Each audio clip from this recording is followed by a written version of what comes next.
കഴിഞ്ഞ ക്ലാസ്സിലെ lens formula പറഞ്ഞു, കോമ്പിനേഷൻ ഓഫ് ലെൻസ് പറഞ്ഞു. ഇനി ഓപ്റ്റിക്കൽ ഇൻസ്ട്രുമെന്റ്സ്, അതിൽ മെയിനായിട്ട് വരുന്നത് ചെറിയ വസ്തുക്കളെ വലുതാക്കി കാണിക്കുന്ന മൈക്രോസ്കോപ്പ്, ദൂരെയുള്ള വസ്തുക്കളെ കാണിച്ച് തരുന്ന ടെലസ്കോപ്പ് ഒക്കെയാണ്. അതിൽ എസെൻഷ്യലായിട്ട് നമ്മൾ ഉപയോഗിക്കുന്ന കോൺവെക്സ് ലെൻസ് ആണ്. അപ്പോ ആ കോൺവെക്സ് ലെൻസിനെ കുറിച്ച് ഒന്ന് മനസ്സിലാക്കിയിരിക്കുന്നത്, അതെങ്ങനെ ഇമേജ് ഫോർമേഷൻ എന്നുള്ളതൊന്ന് മനസ്സിലാക്കിയിരിക്കുന്നത് നല്ലതാണ്. അതില് ഇപ്പൊ ഇതൊരു കോൺവെക്സ് ലെൻസ്. അതിൽ ഞാൻ ഈ ലൈൻ, അതിന്റെ രണ്ട് സെന്റേഴ്സിനെയും യോജിപ്പിച്ച് പോണ ലൈനെ പ്രിൻസിപ്പൽ ആക്സിസ് എന്ന് പറയാം. അതിന് പാരലൽ ബീം വന്നു വീണ ഈ ഭാഗത്ത് പ്രിൻസിപ്പൽ ആക്സിസിൽ കൺവെർജ് ചെയ്യുന്ന പോയിന്റിന് ഫോക്കസ് എന്ന് പറയും. അപ്പൊ ലെൻസിന്റെ സെന്ററിന്ന് ഫോക്കസ് വരെയുള്ള ദൂരം ഫോക്കൽ ലെങ്ത്. അവിടെ എഫും 2F നമുക്ക് മാർക്ക് ചെയ്യാൻ പറ്റും, ഡബിൾ ലെങ്ത്. ഇവിടെ ഇപ്പുറത്തെ സൈഡിൽ ഇതേപോലെ എഫും 2F മാർക്ക് ചെയ്യാം. ഓക്കെ, ഇനി ഞാൻ ഇതിന്റെ മുമ്പില് ഒരു ഒബ്ജക്റ്റ് വെക്കാം. എനിക്ക് പല പൊസിഷനിൽ വെക്കാം. ഇത് ഒപ്റ്റിക്കൽ സെന്ററിന് ഞാൻ എന്താ സി എന്ന് അങ്ങനെ പേര് കൊടുക്കാന്ന് വെക്കാം. ഒപ്റ്റിക്കൽ സെന്ററിന് സി എന്ന് പേര് കൊടുത്തു കഴിഞ്ഞാൽ ഈ ലെൻസിനും ഫോക്കസിനും ഇടയ്ക്ക് ഓബ്ജക്റ്റ് വെക്കാം, ഫോക്കസിൽ വെക്കാം. എഫിനും 2Fനും ഇടയ്ക്ക് വെക്കാം, 2Fന് വെക്കാം, 2Fലും ഓബ്ജക്റ്റ് വെക്കാം, ബിയോണ്ട് 2Fൽ വെക്കാം, 2Fന്റെ പിന്നിലായിട്ടും വെക്കാം. ഇങ്ങനെ പൊസിഷൻ മാറുന്നതിനനുസരിച്ച് ഇമേജിന്റെ പൊസിഷനും മാറും, സ്വഭാവവും മാറും. ഞാൻ ആദ്യം ബിയോണ്ട് 2Fല വെക്കണേന്ന് വിചാരിക്കാം. ഇവിടെ എങ്ങനെയാണ് വെക്കണേ വെച്ചാ OB. അപ്പൊ ഞാൻ പറഞ്ഞിട്ടുണ്ട്, ഇമേജ് ഫോർമേഷൻ ചെയ്യാൻ വേണ്ടിയിട്ട് നമ്മള് ഒരെണ്ണം പാരലൽ ആയിട്ട് വരയ്ക്കുന്നു. ആ മിറർ എടുക്കുമ്പോ റിഫ്ലക്ഷനിൽ വിസ്തരിച്ച് പറഞ്ഞിട്ട് എങ്ങനെ ഇമേജ് ഫോർമേഷൻ നടക്കണമെന്നുള്ളത് അതിപ്പോ ഇവിടെ പറയാൻ ഉദ്ദേശിക്കുന്നില്ല. ഇങ്ങനെ ഒരു ഓബ്ജക്റ്റ് വെച്ച് കഴിഞ്ഞാൽ ഞാനിവിടെ OB, അതിന് ഒരെണ്ണം പാരലായിട്ട് പ്രിൻസിപ്പൽ ആക്സിസിന് പാരലായിട്ട് ആ ബി എന്നുള്ള പോയിന്റിൽ നിന്ന് ഇൻഫൈനൈറ്റ് റേസ് പുറപ്പെടുന്നുണ്ട്. അതിൽ പാരലായിട്ടുള്ള റേനെ 2 വട്ടം ബെൻഡിങ് നടക്കും, 2 ഫേസുകളിൽ റിഫ്രാക്ഷൻ നടക്കും. ഞാനത് 2 ഇതായിട്ട് വരയ്ക്കണില്ല, ആ ബെൻഡിങ്ങുകൾ പ്രത്യേകം കാണിക്കണില്ല. ഞാനത് നെറ്റ് റിസൾട്ടാണ് കാണിക്കണത്. ആ പാരലായിട്ട് വരുന്നത് എങ്ങനെയായാലും ഫോക്കസിൽ കൂടെയാണ് കടന്നു പോവുക.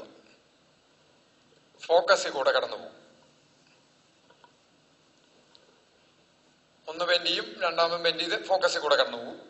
ഇനി ഓപ്റ്റിക് സെന്ററിൽ കൂടെ കടന്നു പോകുന്ന റേ അൺഡീവിയേറ്റഡ് ആയിട്ട് കടന്നു പോകും. ഓപ്റ്റിക് സെന്ററിൽ കൂടെ കടന്നു പോകുന്ന റേ അൺഡീവിയേറ്റഡ് ആയിട്ട് കടന്നു പോകും.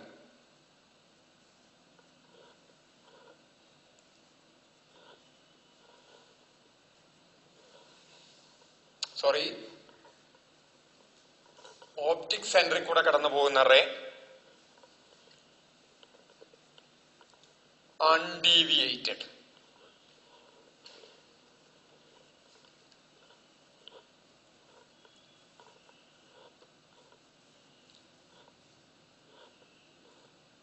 I'm drawing the picture. ഇത് രണ്ടും ജോയിൻ ചെയ്യണോടത്ത് ഒരു സ്ക്രീൻ വെച്ച് കഴിഞ്ഞാൽ അവിടെ നമുക്ക് ഇമേജ് കിട്ടി.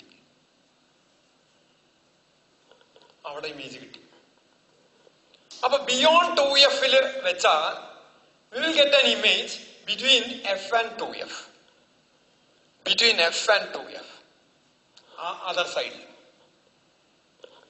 ഇനി at 2Fല് വെച്ചാൽ ഇപ്പുറത്തും at 2Fല് കിട്ടും. ഇവിടെ ഒരു കാര്യം കൂടി ശ്രദ്ധിക്കണം. ബിയോണ്ട് 2Fല് വെച്ചാൽ കിട്ടുന്ന ഇമേജിന്റെ സൈസ് ചെറുതായിരിക്കും, ഡിമിനിഷ്ഡ്. ബിയോണ്ട് 2Fല് വെച്ചാൽ കിട്ടുന്ന ഇമേജിന്റെ സൈസ് ചെറുതായിരിക്കും, ഇൻവെർട്ടഡ് ആയിരിക്കും, ഡിമിനിഷ്ഡ് ആയിരിക്കും. ഇനി ഇതിനെങ്ങനെ കൊണ്ടുവന്ന് 2Fല് വെച്ചാൽ image will be also formed at 2F. 2Fലാണ് ഒബ്ജക്റ്റ് വെക്കണ വെച്ചാൽ ഇമേജും 2Fലാണ് ഫോം ചെയ്യുക. പോരാത്തതിന് ഓബ്ജക്റ്റിന്റെ സൈസും ഇമേജിന്റെ സൈസും സെയിം ആയിരിക്കും. ഇവിടെയാണ് വെക്കണേ വെച്ചാൽ ഞാനത് എല്ലാം കൂടിയിട്ട് ഒരു ഇതിൽ തന്നെ വരയ്ക്കില്ല. അവിടെ വെച്ച് കഴിഞ്ഞാൽ ഓബ്ജക്റ്റിന്റെ സൈസും ഇമേജിന്റെ സൈസും സെയിം ആയിരിക്കും. എവിടെ വെച്ചാ? 2F വെച്ച 2F വെച്ചാൽ ഓബ്ജക്റ്റിന്റെ സൈസും ഇമേജിന്റെ സൈസും സെയിം ആയിരിക്കും. അപ്പോ ബിയോണ്ട് 2F വെച്ചാൽ ബിറ്റ്വീൻ F ആൻഡ് 2F കിട്ടും. അറ്റ് 2F വെച്ചാൽ അപ്പുറത്തെ സൈഡിൽ 2F കിട്ടും. ഇനി ബിറ്റ്വീൻ F ആൻഡ് 2F, ഇതാണ് നോട്ട് ചെയ്യേണ്ട point. Between F and 2F വെച്ചാ ഇങ്ങനെ വെച്ചാ അവിടെ എന്താണ്ടാവുക? ഇതേപോലെ പാരലായിട്ട് ഒരെണ്ണം വന്നു, അത് ഫോക്കസിൽ കൂടെ കടന്നുപോയി, ഇവിടുന്ന് അൺഡീവിയേറ്റഡ് ആയിട്ട് വരുന്നത്. അപ്പൊ 2F ഇതായിട്ട് കിട്ടും. ഇവിടുന്ന് എങ്ങനെ വരണം? ഇത് കൂട്ടിമുട്ടിനോടത്ത്. So it is a magnified image beyond 2F. Between F and 2F ഇടയിൽ ഓബ്ജക്ട് വെച്ചാൽ beyond 2F on the other side magnified image കിട്ടും. This is a real. സ്ക്രീനിലെടുക്കാം തലതിരിഞ്ഞിട്ട്. അതായത് F വരെ എപ്പോ വെച്ചാലും ഇപ്പുറത്തെ സൈഡിലാണ് കിട്ടുക. ഇത് ഇങ്ങോട്ട് അടുപ്പിക്കും തോറും ഇതിന്റെ സൈസ് കൂടി കൂടി വരും. എവിടേക്ക് അടുപ്പിക്കും തോറും F എത്തുന്ന വരെ 2F-നും F-നും ഇടയിൽ വെച്ചാൽ 2F വെച്ചാൽ 2F കിട്ടും. 2F ഇപ്പുറത്തേക്ക് കൊണ്ടിരും തോറും ഇമേജ് അങ്ങോട്ട് നീങ്ങി തുടങ്ങും. നീങ്ങുന്നതിനനുസരിച്ച് സൈസ് വലുതായി വരും. ഇനി അതിനെ കൊണ്ട് നേരെ 2F തന്നെ വെച്ചു നിൽക്കാം. എവിടേക്കാ? F-ലാണ് വെക്കുന്നത് വെച്ചാൽ അപ്പൊ F-നും 2F-നും ഇടയിൽ വെച്ചാൽ എന്ത് കിട്ടുന്നു? റിയൽ ഇൻവെർട്ടഡ് മാഗ്നിഫൈഡ് ഇമേജ് കിട്ടുന്നു. ഇത് വെറുതെ വരച്ചു നോക്കിയാൽ മതി. ഒരു ലെൻസ് വരച്ചിട്ട് ഈക്വിഡിസ്റ്റന്റ് ആയിട്ട് F-ഉം 2F-ഉം മാർക്ക് ചെയ്യാം രണ്ട് സൈഡിലും. എന്നിട്ട് വെറുതെ വരച്ചു നോക്കിയാൽ ശരിക്കും ഇങ്ങനെ ഇതേപോലെ വരച്ചാൽ എങ്ങനെ വരയ്ക്കുക? പാരലൽ ആയിട്ട് വരുന്ന ഫോക്കസിൽ കൂടെ പോകുന്നു, ഓപ്റ്റിക് സെന്ററിൽ കൂടെ കടന്നു പോകുന്ന അൺഡീവിയേറ്റഡ് ആയിട്ട് പോകുന്നു. അങ്ങനെ വരച്ചാൽ ഇമേജ് ഫോർമേഷൻ കൃത്യമായിട്ട് തന്നെ കിട്ടും. അപ്പൊ 2F-നും F-നും ഇടയിൽ വെച്ചാൽ റിയൽ ഇൻവെർട്ടഡ്. അത് F-ലോട് അടുക്കും തോറും അതിന്റെ സൈസ് കൂടി കൂടി വരും. ഇനി F-ലാണ് വെക്കുന്നത് വിചാരിക്കുക. എക്സാക്ട് F-ൽ വെച്ചാ ഇങ്ങനെ വന്നത് F-ൽ കൂടെ പോകുന്നു. ഇനി അൺഡീവിയേറ്റ് ആയിട്ട് ഇങ്ങനെ പോകുന്നു. ഓപ്റ്റിക് സെന്ററിൽ കൂടെ വരുന്നത് ഇങ്ങനെ പോകുന്നു. ഇത് രണ്ടും പാരലലാണ്. Parallel rays meets at infinity എന്നാ പറയണേ. So the image is formed at infinity. അതായത് 2F ഇങ്ങോട്ട് നീക്കും തോറും സൈസ് കൂടി കൂടി കൂടി വന്ന് F-ലാണ് ഓബ്ജക്റ്റ് വെക്കുന്നതെങ്കിൽ, ഫോക്കസിലാണ് ഓബ്ജക്റ്റ് വെക്കുന്നതെങ്കിൽ, ഏതിന്റെ F-ല്? കോൺവെക്സ് ലെൻസിന്റെ ഫോക്കസിലാണ് ഒബ്ജക്റ്റ് വെക്കുന്നതെങ്കിൽ image will be formed at infinity. അത് ബാക്കിലേക്ക് പ്രൊഡ്യൂസ് ചെയ്ത ഇപ്പുറത്തും കിട്ടും. വെർച്വൽ ഇമേജ് ആവാം. പക്ഷെ വെർച്വൽ ആണെങ്കിലും റിയൽ ആണെങ്കിലും രണ്ടും ഫോം ചെയ്യുന്നത് ഇൻഫിനിറ്റിയിലാണ്. അപ്പൊ ഇത് ഏതൊക്കെ പൊസിഷൻസ് നമ്മൾ വെച്ചു? Beyond 2F. ബിയോണ്ട് 2F-ൽ വെച്ചാൽ ഇമേജ് F-നും 2F-നും ഇടയ്ക്ക് കിട്ടും. പക്ഷെ അത് ചെറുതായിരിക്കും, ഡിമിനിഷ്ഡ് ആയിരിക്കും. അറ്റ് 2F-ൽ വെച്ചാൽ അതർ സൈഡിൽ 2F-ൽ തന്നെ കിട്ടും, അതേ സൈസ് ആയിരിക്കും. 2F-നും F-നും ഇടയിൽ വെച്ചാൽ ഇൻവെർട്ടഡ് മാഗ്നിഫൈഡ് വലുതായിട്ടുള്ള ഇമേജ് കിട്ടും. അത് F-നോട് അടുക്കും തോറും മാഗ്നിഫിക്കേഷൻ കൂടി കൂടി വരും. F-ൽ വെച്ചാൽ image will be formed at infinity. ഇനിയുള്ളതാണ് നമുക്ക് മെയിൻ ആയിട്ട് ഇവിടെ ആവശ്യം വരുന്ന ഒരു സിറ്റുവേഷൻ. അതായത് F-നും C-ക്കും ഇടയിൽ വെച്ചാൽ എന്ത് സംഭവിക്കുന്നു? F-നും C-ക്കും ഇടയിൽ വെച്ചാൽ എന്ത് സംഭവിക്കുന്നു എന്നുള്ളതാണ് ഇനി നോക്കണം. എവിടെ വെക്കണേ? F-നും ലെൻസിനും ഇടയിൽ, ഫോക്കസിനും ലെൻസിനും ഇടയിൽ വെച്ചാൽ എന്ത് സംഭവിക്കുന്നു? അതാണ് ഇനി നോക്കുന്നത്. നോക്കിക്കോളൂ.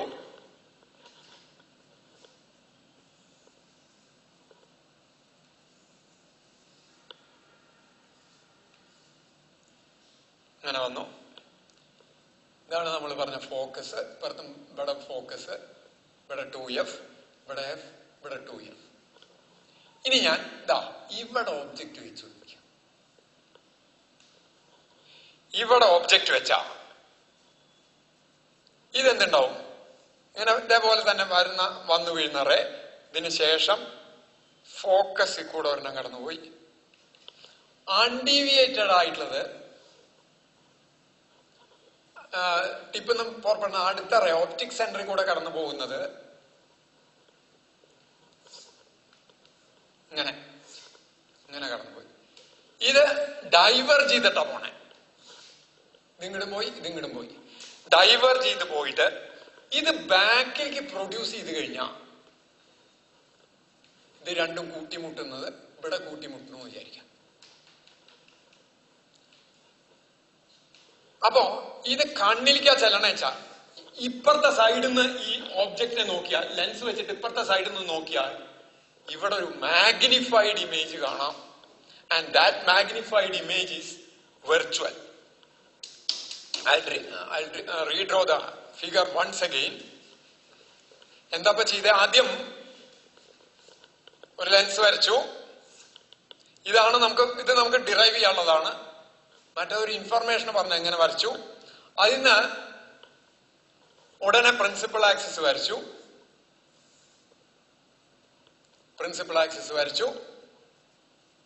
എന്നിട്ട് ഫോക്കസ് മാർക്ക് ചെയ്യുക. ഫോക്കസ് എങ്ങനെയാണ് മാർക്ക് ചെയ്യുക? ഈക്വിഡിസ്റ്റന്റ് ആയിട്ട് എടുത്തിട്ട് ഫോക്കസ് മാർക്ക് ചെയ്യണു.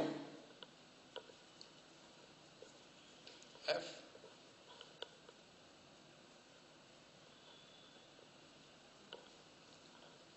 2f centre. ഇവിടെ അതേ ഡിസ്റ്റൻസ് തന്നെ എഫ് ഇതായി. എഫ് ഇപ്പുറത്ത് 2f. അത് ഇതില്ല. ഇനി ഇവിടെ ഞാൻ ഒരു ഓബ്ജക്റ്റ് വെച്ചു.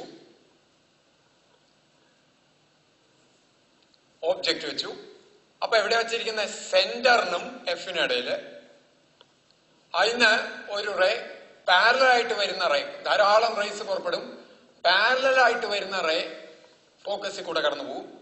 മറ്റത് ഇങ്ങനത്തെ വരുന്നത് ഏതിൽ കൂടെ? ഓപ്റ്റിക് സെന്ററിൽ കൂടെ കടന്നു പോകുന്നത് ഇങ്ങനെയും പോകും. ഇത് പിന്നെ അകന്ന പോണ ഒരിക്കലും കൂട്ടിമുട്ടുന്നില്ല. അത് ബാക്കിലേക്ക് പ്രൊഡ്യൂസ് ചെയ്യുമ്പോ അത് കൂട്ടിമുട്ടും. എവിടെ കൂട്ടിമുട്ടുന്നോ ആ ടിപ്പ് എന്നാണ് വരുന്നത്. ഈ റേ ടിപ്പ് എന്ന് വരുന്നതാണ്. അപ്പൊ അവിടെ എവിടെ കൂട്ടിമുട്ടുന്നോ അവിടെ ടിപ്പിന്റെ ഇമേജ് ഫോം ചെയ്യും. So we will get A erect. അപ്പൊ ഈ സൈഡിൽ കൂടെ നോക്കിക്കഴിഞ്ഞാൽ, ഇപ്പുറത്തെ ഭാഗത്ത് നോക്കിയാൽ, സാധാരണ ഇതാണ് നമ്മളെ ഈ കൈനോട്ടക്കാര് കയ്യില് ലെൻസ് പിടിച്ചിട്ട് ഇങ്ങനെ നോക്കുന്നുണ്ടാവും. അപ്പൊ കൈ നോക്കുമ്പോ കൈയാണ് ഓബ്ജക്റ്റ്. ലെൻസിൽ കൂടെ നോക്കിയാൽ പിന്നെ കൈയല്ല കാണും, അതിന്റെ എൻലാർജ്ഡ് ഇമേജ് കാണും. അതൊരു വെർച്വൽ ഇമേജ് ആണ്, തൊടാൻ പറ്റില്ല. കയ്യുമേലെ തൊടാൻ പറ്റില്ല, ആ ഇമേജുമേ തൊടാൻ പറ്റില്ല. മാഗ്നിഫൈഡ് ഇറക്റ്റ് വെർച്വൽ ഇമേജ് കിട്ടും. എപ്പോ? If the object is kept between focus and lens. ലെൻസിനും ഫോക്കസിനും ഇടയിൽ ഒരു ഓബ്ജക്ട് വെച്ചാൽ what we will get is, ഈ രണ്ട് റൈസും ഇതിന്ന് പുറപ്പെടുന്ന റൈസൊക്കെ നമ്മുടെ കണ്ണിലേക്ക് എത്തിക്കഴിഞ്ഞാൽ ഐയിലേക്കാണ് അത് എത്തുന്നത്. ഇങ്ങനെ ഇപ്പുറത്ത് നിന്ന് നോക്കിക്കഴിഞ്ഞാൽ V will get A magnified virtual image.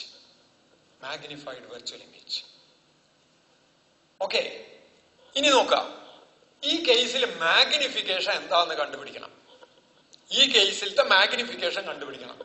Okay, ഞാൻ ഈ ഓബ്ജക്റ്റ് വെക്കുന്നത് യു ഡിസ്റ്റൻസിലാണെന്ന് വിചാരിക്കാം. ഇനി ഒരു കാര്യം പ്രത്യേകം പറയാനുള്ളത്, ഒരു ഓബ്ജക്റ്റിനെ വ്യക്തമായിട്ട് കാണണമെങ്കിൽ, ഡിസ്റ്റിങ്ക്റ്റ് ആയിട്ട് ഓരോ ഭാഗങ്ങളും വേർതിരിച്ച് വ്യക്തമായിട്ട് കാണണമെങ്കിൽ, നെയ്ക്കഡ് ഐയുടെ മുമ്പിൽ കാണണമെങ്കിൽ, സാധാരണ ഒരു ഓബ്ജക്റ്റിനെ വ്യക്തമായിട്ട് കാണാൻ നമ്മൾ അതിനെ അടുത്തേക്ക് കൊണ്ടുവരിക ചെയ്യാം. പക്ഷെ അടുത്തേക്ക് കൊണ്ടുവന്നു പറഞ്ഞിട്ട് വല്ലാണ്ട് കണ്ണിന്റെ അടുത്ത് വെച്ചാലും കാണാൻ പറ്റില്ല. വല്ലാണ്ട് കണ്ണിന്റെ അടുത്ത് പിടിച്ചാലും അതിന് വ്യക്തമായിട്ട് കാണാൻ പറ്റില്ല. അതിനൊരു ഡിസ്റ്റൻസ് ഉണ്ട്, ഒരു പർട്ടിക്കുലർ ഡിസ്റ്റൻസ്. ഇങ്ങനെ ദൂരെ നിന്ന് കൊണ്ടുവരുമ്പോൾ വ്യക്തമായി വരുന്നു. ഒരു പർട്ടിക്കുലർ പോയിന്റിലെത്തിയപ്പോ നല്ലോണം വ്യക്തത, പിന്നെ അടുപ്പിക്കുമ്പോൾ വ്യക്തത കുറഞ്ഞു. ഏത് പോയിന്റിലാണ് പരമാവധി ഏറ്റവും വ്യക്തമായിട്ട് കാണുന്നത് അതിനെ, ആ പോയിന്റിനെ, ആ ഐയുടെ, ആ നോക്കുന്ന ആളുടെ ലീസ്റ്റ് ഡിസ്റ്റൻസ്, ഏറ്റവും കുറവ് ദൂരം, least distance for distinct vision എന്ന് പറയും. Least distance for distinct vision, ഏറ്റവും കുറവ് ദൂരം. എന്തിന്? വ്യക്തമായിട്ട് ഓരോന്നും വേറെ വേറെ വ്യതിരിക്തമായിട്ടും വ്യക്തമായിട്ടും കാണാൻ വേണ്ട ഏറ്റവും കുറവ് ദൂരം. ആ ദൂരത്തു നിന്നും കുറച്ചും കൂടി അടുത്തേക്ക് കൊണ്ടുവന്നാൽ, ദൂരം കുറച്ചാൽ പിന്നെ ആ വ്യക്തത നഷ്ടപ്പെടുകയുള്ളൂ. അതിന് കൂട്ടിയാലും വ്യക്തത നഷ്ടപ്പെടുകയുള്ളൂ. ഏറ്റവും കൃത്യമായിട്ട് കാണാവുന്ന, ഏറ്റവും വ്യക്തമായിട്ട് കാണാവുന്ന ദൂരത്തിനെയാണ് least distance for distinct vision. കണ്ണടയൊന്നും വെക്കാണ്ട് തന്നെ കാണാവുന്ന ആ ദൂരത്തിനെയാണ് least distance for distinct vision എന്ന് പറയാം. ഒരു നോർമലായി സാധാരണ ആരോഗ്യവാനായിട്ടുള്ള ഒരു മനുഷ്യന്റെ കണ്ണടയൊന്നും ആവശ്യമില്ലാത്ത ഒരാളുടെ കേസില് ആ least distance for distinct vision 25 centimetre ആയിട്ട് എടുക്കുക. ഇതിനെ റെപ്രസെന്റ് ചെയ്യുന്ന സിമ്പിൾ ക്യാപിറ്റൽ ഡി എന്നാണ്. ഇതിന് പറയുന്ന വേറൊരു പേരാണ് നിയർ പോയിന്റ് എന്നും പറയും. Near point. അപ്പൊ ഈ ഇതൊന്ന് നോട്ട് ചെയ്യേണ്ടതാണ്. ഒരു വസ്തുവിനെ വളരെ വ്യക്തമായി കാണാൻ പിടിക്കേണ്ട ഏറ്റവും കുറവ് ദൂരം, അത് വ്യക്തികളിൽ നിന്ന് വ്യക്തികളിലേക്ക് മാറും. പക്ഷെ ഒരു ആവറേജ്, ഒരു നോർമലായി ആരോഗ്യവാനായിട്ടുള്ള ഒരു മനുഷ്യന്റെ കണ്ണിനെ സംബന്ധിച്ചിടത്തോളം ദിസ് ഇസ് 25 സെന്റിമീറ്റർ. ആ ദൂരത്തിനെ പറയുന്ന പേരാണ് least distance for distinct vision, 25 centimetre. അതിനെ റെപ്രസെന്റ് ചെയ്യുന്ന ലെറ്റർ ക്യാപിറ്റൽ ഡി. അതിന് പറയുന്ന വേറൊരു പേരാണ് നിയർ പോയിന്റ്. അപ്പോ ഈ കേസില് I'm keeping the object. അപ്പോ നമുക്ക് എന്ത് ചെയ്യണു? അപ്പൊ ഈ ഐഡിയ മനസ്സിൽ വെക്കണം. ഇനി നോക്കാം മാഗ്നിഫിക്കേഷൻ. ഈ കേസിലെ യു ഡിസ്റ്റൻസിൽ വെച്ചു മാഗ്നിഫിക്കേഷൻ ഒരു ഫോർമുല ഉണ്ടാക്കണം. നോക്കൂ, ജനറൽ ലെൻസ് ഫോർമുല നമ്മൾ അന്ന് പറഞ്ഞു 1/v minus 1/u equals 1/f. Divide throughout, അല്ല multiply throughout by v. V കൊണ്ട് ത്രൂ ഔട്ട് മൾട്ടിപ്ലൈ ചെയ്യാം. v/v minus 1/v/u equals v/f എന്ന് കിട്ടി. അപ്പൊ വിയും വിയും വെട്ടിപ്പോയി. 1/v മൈനസ് യു, അല്ല 1 മൈനസ് v/u. v/uനെ m എന്ന് എഴുതാം. മാഗ്നിഫിക്കേഷൻ ആണ്. Distance to the image by distance to the object is the magnification equals v/f. m ആണ് കാണേണ്ടത്. ഇതിന് അപ്പുറത്ത് നോക്കൂ, ഇതിൽ ഒരു കാര്യമുണ്ട്. ഇവിടെ നമ്മൾ സൈൻ കൺവെൻഷൻ അപ്ലൈ ചെയ്തിട്ടില്ല. Sorry, I will apply the sign convention here itself. Here v is negative, u is sorry. ഇവിടെ തന്നെ ഈ ഇക്വേഷൻ എഴുതുമ്പോ തന്നെ നമ്മള് ഇതാണ് general lens formula. General lens ഫോർമുലയിൽ തന്നെ ഈ പർട്ടിക്കുലർ കേസ് നമ്മൾ ഫോം ചെയ്തെടുക്കണം. ഈ പർട്ടിക്കുലർ കേസിലെ ലെൻസ് ഫോർമുല ഫോം ചെയ്യിക്കണം. ഇതാണ് ജനറൽ ലെൻസ് ഫോർമുല. ഇവിടെ തന്നെ സൈൻ കൺവെൻഷൻ കൊടുത്ത് ഈ പർട്ടിക്കുലർ കേസിലേക്ക് ആവശ്യമായിട്ടുള്ള ലെൻസ് ഫോർമുല ഉണ്ടാക്കണം. ഈ പർട്ടിക്കുലർ കേസിൽ യു നെഗറ്റീവ് ആണ്, വിയും നെഗറ്റീവ് ആണ്, എഫ് പോസിറ്റീവ് ആണ്.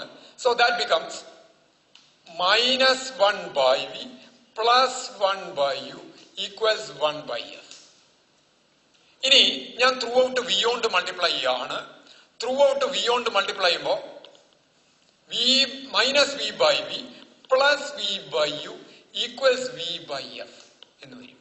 This is -1 plus v/u equals v/f. ഈ -1നെ അങ്ങോട്ട് കൊണ്ടുപോയി v/uന് പകരം എനിക്ക് മാഗ്നിഫിക്കേഷൻ m എന്ന് എഴുതാം. കാരണം magnification is also equal to distance to the image by distance to the object ആണ്. അപ്പൊ എന്ത് വന്നു? m ഈക്വൽസ് 1നെ അങ്ങോട്ട് കൊണ്ടുപോയ v/f പ്ലസ് 1. ഈ ഓബ്ജക്റ്റിന്റെ പൊസിഷൻ അഡ്ജസ്റ്റ് ചെയ്തിട്ട് നമുക്ക് ഏറ്റവും ക്ലിയർ ആയിട്ട് ഇമേജിനെ കാണണമെങ്കിൽ അത് എവിടെ ഫോം ചെയ്യണം എന്നാ പറഞ്ഞേ? ലീസ്റ്റ് ഡിസ്റ്റൻസ് ഫോർ ഡിസ്റ്റിങ്ക്ട് വിഷനിൽ ഫോം ചെയ്യണം. അപ്പോ ഇതിൽ കൂടെ നോക്കിയിട്ട് ഈ ഓബ്ജക്റ്റിന്റെ പൊസിഷൻ അഡ്ജസ്റ്റ് ചെയ്ത് ഏറ്റവും ക്ലിയർ ഇമേജ് കിട്ടിയാൽ അത് ഫോം ചെയ്തുണ്ടാവുക ഡിയിലായിരിക്കും, ക്യാപിറ്റൽ ഡിയിലായിരിക്കും. അതായത് ലീസ്റ്റ് ഡിസ്റ്റൻസ് ഫോർ ഡിസ്റ്റിങ്ക്ട് വിഷനിലായിരിക്കും. അതായത് ഏറ്റവും ക്ലിയർ ആയിട്ടുള്ള ഇമേജ് ഫോം ചെയ്ത് കഴിഞ്ഞാൽ വി ഈക്വൽസ് ഡി ആണ്.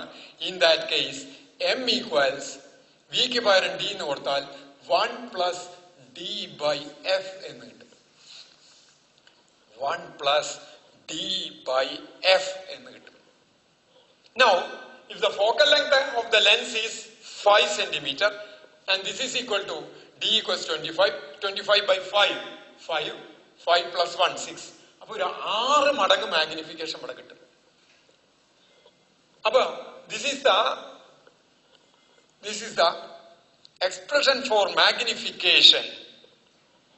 Expression for magnification, m equals 1 + d/f is the expression for magnification if the image is formed at least distance for distinct vision in the case of a convex lens and that image is virtual. Erect. ഒരു erect virtual image convex lens form ചെയ്യുമ്പോൾ എവിടെ form ചെയ്യുമ്പോൾ least distance for distinct വിഷനിൽ form ചെയ്യുമ്പോൾ അതിന്റെ മാഗ്നിഫിക്കേഷനിലുള്ള ഫോർമുലയാണ് m equals 1 + d/f. 1 + d/f and d is the near point or least distance for distinct vision. അപ്പൊ എഫ് കുറയ്ക്കും തോറും ഈ മാഗ്നിഫിക്കേഷൻ കൂട്ടാനും പറ്റും. ഇപ്പോ നമ്മള് എന്താണ് പറഞ്ഞത്? ഡിഫറെന്റ് പൊസിഷനില് കോൺവെക്സ് ലെൻസിന്റെ മുമ്പിൽ ഓബ്ജക്റ്റ് വെക്കുമ്പോൾ ഇമേജ് ഫോർമേഷൻ ആണ് ഇപ്പൊ ഞാൻ പറഞ്ഞത്. ഇതാണ് നമുക്ക് ഇമ്പോർട്ടന്റ് ആയിട്ട് പരീക്ഷയ്ക്ക് വരുന്നത്. ബാക്കിയുള്ള കാര്യങ്ങൾ നമ്മൾ മനസ്സിലാക്കിയിരുന്നാൽ കോമ്പൗണ്ട് മൈക്രോസ്കോപ്പിലും യൂസ്ഫുൾ ആയിട്ട് വരും. അത്രേ ഉള്ളൂ, അപ്ലൈ ചെയ്യേണ്ടി വരുന്നില്ല ബാക്കിയുള്ള പൊസിഷൻ. ഇത് നമുക്ക് എന്തായാലും പരീക്ഷയ്ക്കും ആവശ്യമായിട്ട് വരുന്നതാണ്. ഇതിനെ സിമ്പിൾ മൈക്രോസ്കോപ്പ് എന്ന് പറയും. ഏതിനെ simple micro? A convex lens of short focal length is called simple microscope. അതായത് വെറുതെ വലുതാക്കി കാണിക്കാൻ ഈ റീഡിംഗ് ലെൻസ് ആയിട്ട് ഉപയോഗിക്കും. അക്ഷരങ്ങളൊക്കെ വലുതായി കാണും. എന്താ കാരണം? ഇവിടെ ഒരു 6 മടങ്ങ് മാഗ്നിഫിക്കേഷൻ കിട്ടും. ഇതിന്റെ ഫോക്കൽ ലെങ്ത് ഒരു 5 ആണെങ്കിൽ 6 മടങ്ങ് ഓബ്ജക്റ്റിന്റെ സൈസിന്റെ 6 മടങ്ങ് മാഗ്നിഫിക്കേഷൻ കിട്ടും. എവിടെയാണ് ഫൈനൽ ഇമേജ് ഫോം ചെയ്യുന്നത്? Least distance for distinct vision. അപ്പോ what is a simple microscope? Simple microscope is a convex lens of short focal length. The object is kept between focus and lens so that a virtual erect image is formed. This is the action of a simple microscope. Simple microscope. ഇനി simple മൈക്രോസ്കോപ്പിന്റെ ഒരു ഇതും കൂടി പഠിക്കാണ്ട്, ഈ ഓബ്ജക്റ്റിനെ നീക്കി കൊണ്ടുവന്നിട്ട് almost എഫിൽ വെച്ചാൽ image will be formed at infinity. ആ കേസിലെ മാഗ്നിഫിക്കേഷനും കൂടി നമുക്ക് നോക്കാണ്ട്, that we will discuss in the next class.